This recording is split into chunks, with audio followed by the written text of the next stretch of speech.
안녕하세요. 술과 음식에 탐닉하는 것을 경계합니다.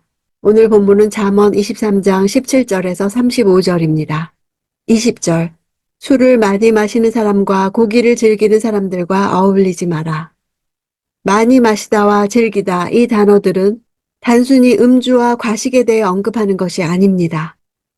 이 단어들은 신명기 21장 20절에서 방탕하고 술에 잠긴 자로 공동체에 의해 죽임을 당해야 하는 패역한 젊은이를 나타내는 데 사용된 표현입니다.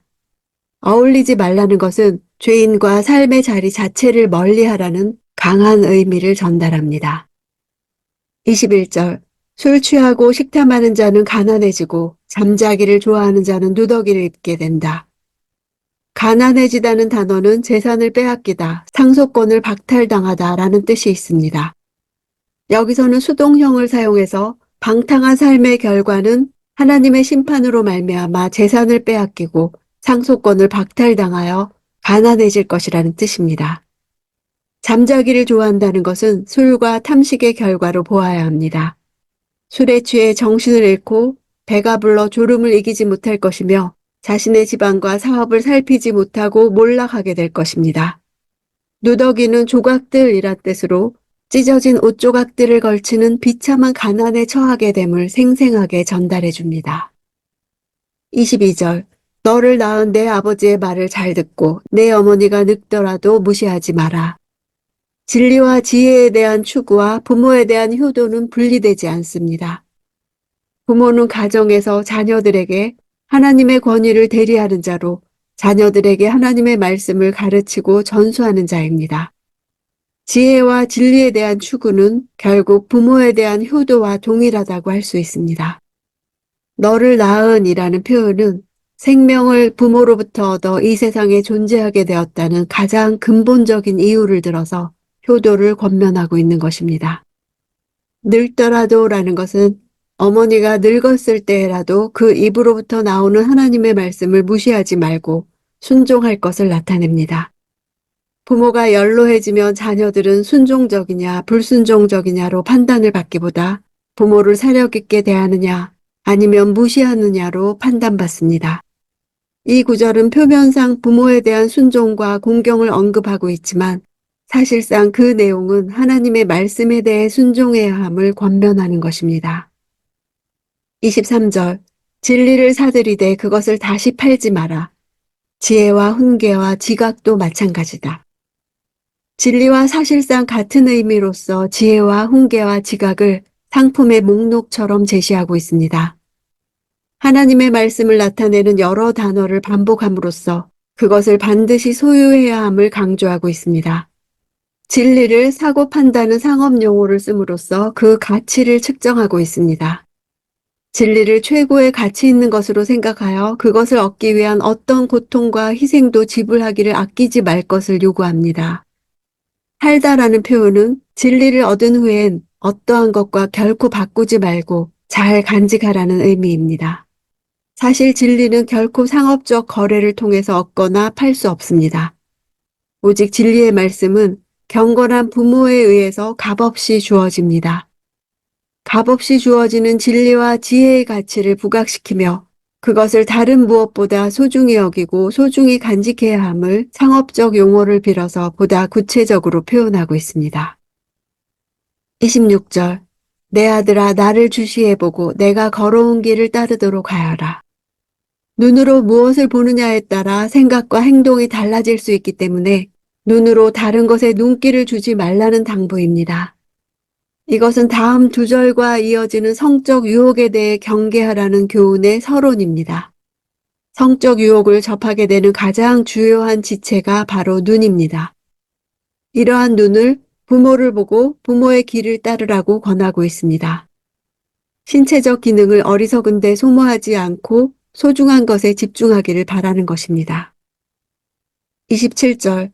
창녀는 깊은 함정이며 외간 여자는 좁은 구덩이다. 왜냐하면으로 시작하여 앞절의 권고를 지켜야 하는 이유를 나타냅니다.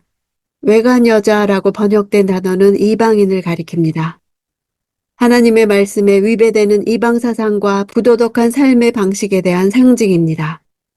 함정과 구덩이는 생명을 빼앗기 위해 의도적으로 파놓은 장소입니다.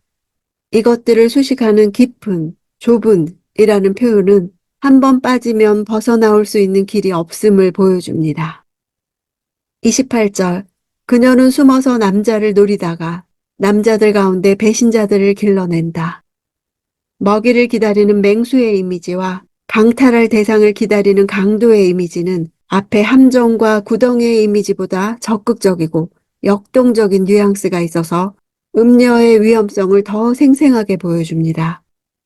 배신자라 한 것은 1차적으로는 음행으로 아내에 대한 정조의 의무를 저버린 것을 나타내며 궁극적으로는 여호와 경외 신앙을 저버리는 것을 나타낸 것입니다. 29절. 재앙이 누구에게 있느냐? 근심이 누구에게 있느냐? 다툼이 누구에게 있느냐? 불평이 누구에게 있느냐? 원인 모를 상처가 누구에게 있느냐? 충혈된 눈이 누구에게 있느냐? 이후 마지막 절까지 다시 이어지는 음주에 대한 경계입니다. 술 취한 후에 여러 가지 부정적 결과들을 나열하고 있습니다. 누구에게가 6번 반복되면서 처음부터 마지막까지 고통이 점층적으로 나타나고 있습니다. 첫 두 절은 비명처럼 시작됩니다. 재앙은 히브리어로 오이, 아 하는 비탄을 나타내는 감탄사입니다. 근심은 아보이, 아이고 하는 슬픔을 나타내는 감탄사입니다. 원문을 보면 레미오이, 레미아보이 하고 고통의 소리를 지르는 것입니다. 30절. 술에 찌든 사람들, 섞은 술을 찾아다니는 사람들이다. 누구에게라는 6가지 질문에 대한 답입니다.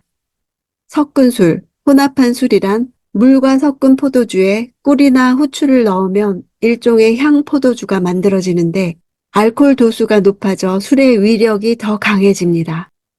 술꾼들은 이런 술을 찾아 구하러 다니고 있습니다. 술 취하는 것은 지혜 전통에 위배되는 일입니다. 그리스의 심포지움에서는 포도주의 양을 제한했습니다. 그래서 이성적인 대화가 가능하도록 했습니다. 31절. 포도주는 붉고 잔에서 번쩍이며 마실 때 좋게 넘어가니 너는 그것을 보지도 마라. 포도주는 마치 앞에 나온 음녀처럼 매력적이며 유혹하고 속이는 자로 등장하고 있습니다. 포도주의 붉은색은 눈에 자극적으로 호소합니다. 번쩍이다는 단어는 눈과 동일한 단어입니다. 번쩍이며 끌어당기는 힘을 잘 드러내줍니다. 기분 좋게 뱃속으로 내려가 술에 탐닉하도록 유혹한다는 뜻입니다. 술의 유혹의 유일한 대책은 멀리하는 것입니다. 33절.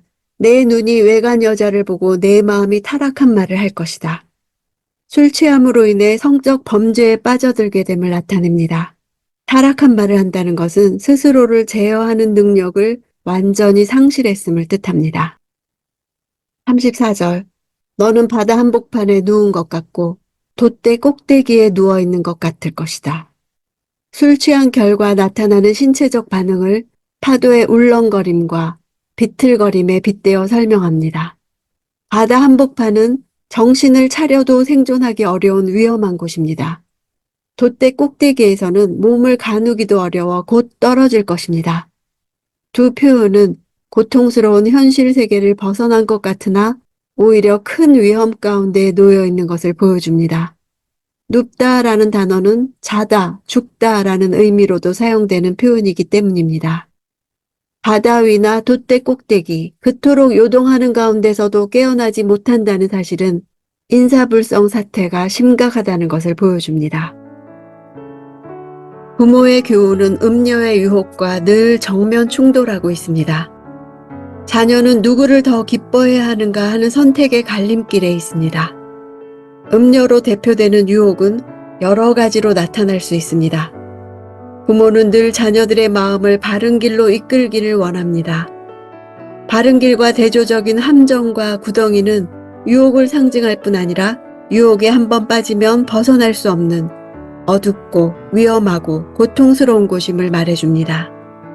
부모는 자녀에게 나를 주시해보고 내가 걸어온 길을 따르도록 하여라 라고 말할 수 있어야 합니다.